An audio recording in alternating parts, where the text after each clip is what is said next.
A pinch of this and a dash of that. The story of Fanny Farmer, as told by Chef Arlena Strode from the Children's Culinary Institute.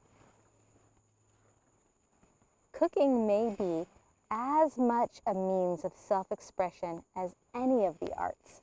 Fanny Farmer. A long time ago, recipes were passed down in families from one generation to the next.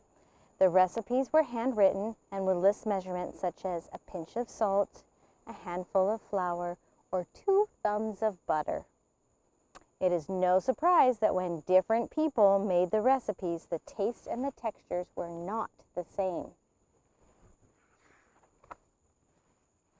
Today we have scales, dry measuring cups and spoons, liquid measuring tools, and more.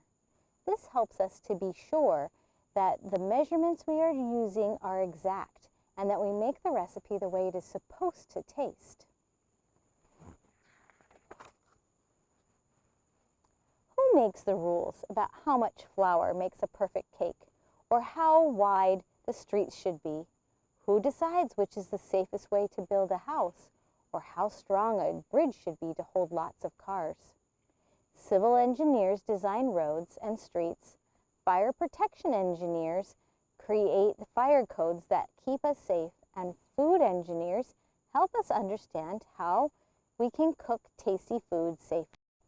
Do you think you would like to be a food scientist when you grow up?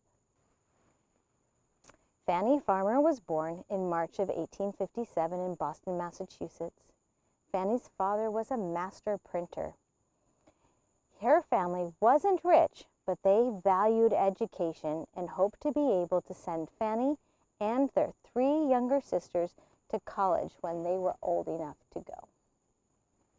When Fanny was 16 and not yet finished with high school, she had a stroke, which was most likely caused by polio. She spent many years at home in bed, recovering and learning how to walk again. The plans that Fanny and her family had for her to go to college were not realized. As soon as she could walk, Fanny took up cooking as a hobby, and she did so well at it that she turned her parents' home into a boarding house. It became famous for the wonderful foods that she served, so they always had guests.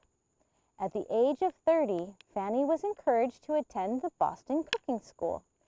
Fanny still had a limp from her childhood illness, but she persevered and learned kitchen science.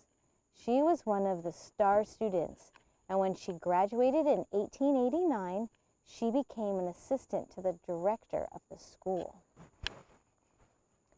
12 years after working as the assistant, Fanny became the principal of the school. Fanny and her first cookbook published 5 years later. Her book focused for the first time in history on the science of cooking. For the first time, a cookbook showed the exact level measurements and explained why the science was so important to those measurements. Fanny wrote many cookbooks. Her books helped create better cooks because they were written as though she were right alongside you teaching a class. Fanny eventually opened her own cooking school called Miss Fanny Farmer's School of Cookery. Her favorite subject was healthy cooking for people who were ill. Since she was so passionate about cooking to help people, she was often asked to lecture about it. Fanny was a pioneer in the field of food science. She continued to teach, write, and even lecture about the science of cooking until she was 57. She has given home cooks and the culinary world a better understanding of the field as well as the importance of precise measurements.